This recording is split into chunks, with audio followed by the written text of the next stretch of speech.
અને એમાં આ વર્ષે વૈશાખમાં 199 વર્ષનો પાટોત્સવ ગયો. આવતા વર્ષે પણ વૈશાખમાં 200 પૂરા થશે.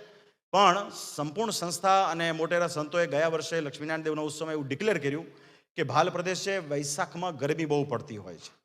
દૂર દેશથી ભક્તજનો આવે તેમને સગવડતા સાચવી ન શકાય, એટલા માટે ધોલેરા શ્રી મદન મોહનજી મહારાજનો ઉત્સવ ડિસેમ્બર 2026માં ઉજવાશે.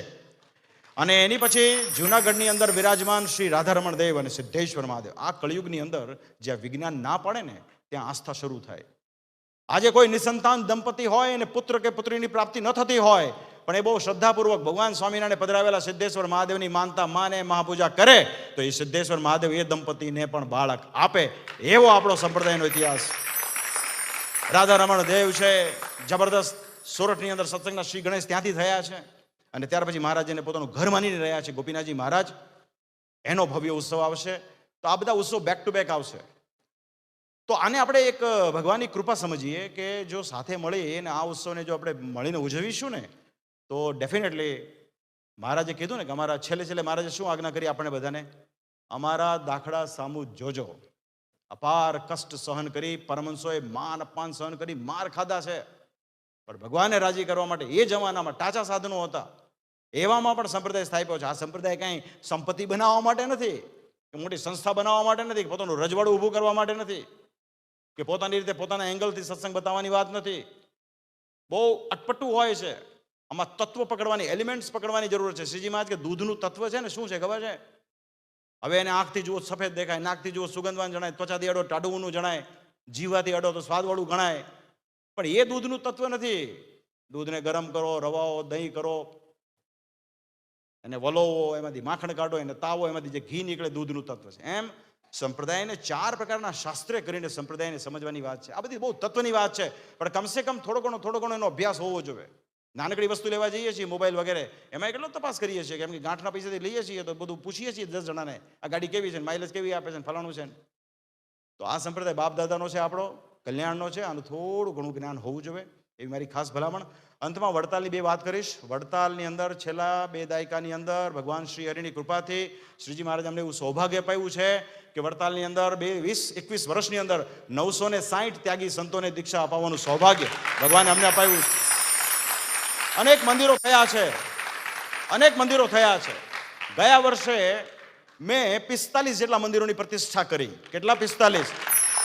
આ વર્ષે દિવાળીથી લઈ અહીંયા અમેરિકા આવતા પહેલા 15મી તારીખે પણ મેં એક મંદિરની પ્રતિષ્ઠા કરી. અત્યાર સુધીમાં દિવાળીથી લઈને અત્યાર સુધીમાં 27 મંદિરોની પ્રતિષ્ઠા કરી. આ સંપ્રદાયનો એક જબરદસ્ત કાર્ય ચાલે. અને વડતાલ મંદિર સ્વામિનારાયણ ભગવાનના મત પ્રમાણે શ્રીજી મહારાજ પાસે કેવું હતું કે જે ધન આવતું ને એ ધનનો સંગ્રહ કરતા નહીં. કોઈ સાંભળ્યું શ્રીજી મહારાજે ટ્રસ્ટ કર્યું હોય એવું? 4 મોટા માણસોને કીધું પૈસા સાચવજો, આપણે કામ આવશે. સ્વામિનારાયણ ભગવાનનો નિયમ હતો, ઉત્સવ સમયા કરે એમાં જે કાંઈ વધે એ શ્રીજી મહારાજ સરભર કરી નાખતા. કોઈ ગરીબ, કોઈ જરૂરતમંદ, કોઈ બ્રાહ્મણ, એને સરભર કરી દેતા.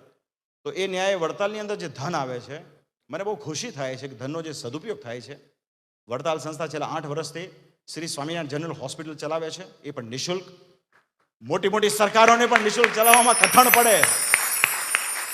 ભાઈ, સરકારો એમ કેવું પડે છે કે ધનવાનો તમે ગેસની સબસિડી જતી કરો તો ગરીબના ઘરમાં ચૂલો સળગે. એવા સમયમાં આપણી હોસ્પિટલ, આપણી વડતાલ સંસ્થા પ્રતિવર્ષ 5 થી 10 કરોડ રૂપિયાના ખર્ચે કોઈ પણ દર્દી આવ્યો હોય નિઃશુલ્ક, કેશ કાઉન્ટર જ નથી, એની દવા, એની તપાસ, એવરીથિંગ ફ્રી, ટોટલ ફ્રી. એ તો ઠીક છે, એના સગા સંબંધી આવ્યા હોય ને રહેવાની, જમવાની બધી વ્યવસ્થા ફ્રી. આ વડતાલ સ્વામિનારાયણ મંદિર લક્ષ્મીનારાયણ દેવ ગાદીનું કામ છે.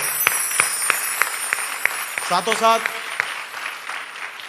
આપણે અમારા હૃદયમાં કાયમ એવો ભાવ હતો કે શ્રીજી મહારાજે આજ્ઞા કરી છે કે સંસ્કૃત પાઠશાળા કરવી, પંડિત એક વિદ્વાન રાખવો પૃથ્વીને વિશે, અને સંસ્કૃતની સદવિદ્યામાં પણ સદ શબ્દ આવે છે. એ સંસ્કૃત ભાષા વિશે છે કે જે જરૂરતમંદ હોય, જે બ્રાહ્મણ હોય, જે સંસ્કૃતનો પાઠ કરતા હોય એના માટે પાઠશાળા કરવી. તો છેલ્લા 2 વર્ષથી આપણી સંસ્કૃત લક્ષ્મીનારાયણ દેવ સંસ્કૃત પાઠશાળા પણ ચાલે છે નિઃશુલ્ક. એમાં પણ આશરે 100 જેટલા એમાં ત્યાગી સંતો પણ છે અને બ્રાહ્મણ વિદ્યાર્થીઓ પણ છે. એની સાથોસાથ હમણાં જ વડતાલ સંસ્થાનું વિદ્યાનગર ખાતે છાત્રાલય પહેલેથી હતું. અમારું નિવાસ સ્થાન એ છાત્રાલયને અડીને જ છે.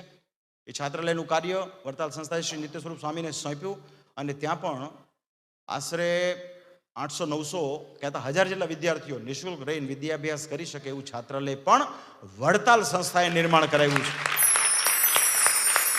હમણાં રિસન્ટલી આપણો સત્સંગ મધ્યપ્રદેશ એને નિમાડ કહેવાય અને મહારાષ્ટ્રમાં એને ખાનદેશ કહેવાય, પૂર્વ ખાનદેશ, એટલે નિયરલી જલગાંવની આજુબાજુનો વિસ્તાર. જલગાંવથી યાદ આવ્યું કે જલગાંવ ખાતે પણ એક જબરદસ્ત શિખરબદ્ધ પથ્થરનું મંદિર, વડતાલ લક્ષ્મીનારાયણ દેવ ગાદી તાબાનું મંદિર નિર્માણ થયું છે. એ પણ હમણાં જ ડિસેમ્બરમાં થયું. એ પણ એક ઈશ્વરની બહુ મોટી કૃપા છે. એ પાછું પથ્થરનું થયું છે. ડિસેમ્બર મહિનાની પૂર્ણિમા એનું પ્રતિષ્ઠા થઈ અને જાન્યુઆરી મહિનાની પૂર્ણિમાએ મહુવા ખાતે એક શિખરબદ્ધ પથ્થરનું ગોપીનાથજી મહારાજના મંદિરનું નિર્માણ થયું. આ બધો આ સ્વામિનારાયણ ભગવાનનો પ્રતાપ છે. એની સાથોસાથ નિમાડ પ્રદેશની અંદર પણ એમાં કુક્ષી કરીને ટાઉન છે, ત્યાં આપણું મંદિર આજથી 20 વર્ષ પહેલાં થયેલું અને એની આજુબાજુના વિસ્તારની અંદર લગભગ 7 થી 8 મંદિરો થયા છે. ત્યાં એની બાજુમાં એક ભવરિયા ગામ છે, ત્યાં એક શ્રી મોહનભાઈએ પોતાની જમીન કૃષ્ણાર્પણ કરી અને એ મંદિર, એ જગ્યામાં આપણે શ્રી સ્વામિનારાયણ જનરલ હોસ્પિટલનું નિર્માણ કર્યું છે.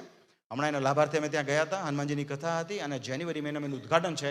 તો એ પણ એક સ્વામિનારાયણની હોસ્પિટલ નિમાડ પ્રદેશમાં પણ નિર્માણ થઈ છે. તો કહેવાનો મતલબ કે આ જે સત્સંગીઓનું ધન આવે છે ને, એ ધનનો બીજો ઉપયોગ નથી, એ આ ઉપયોગ છે. તમારું જે ધન આવે છે, તમે લોકો જે દાન કરો છો, દાનનો સદુપયોગ થઈ રહ્યો છે.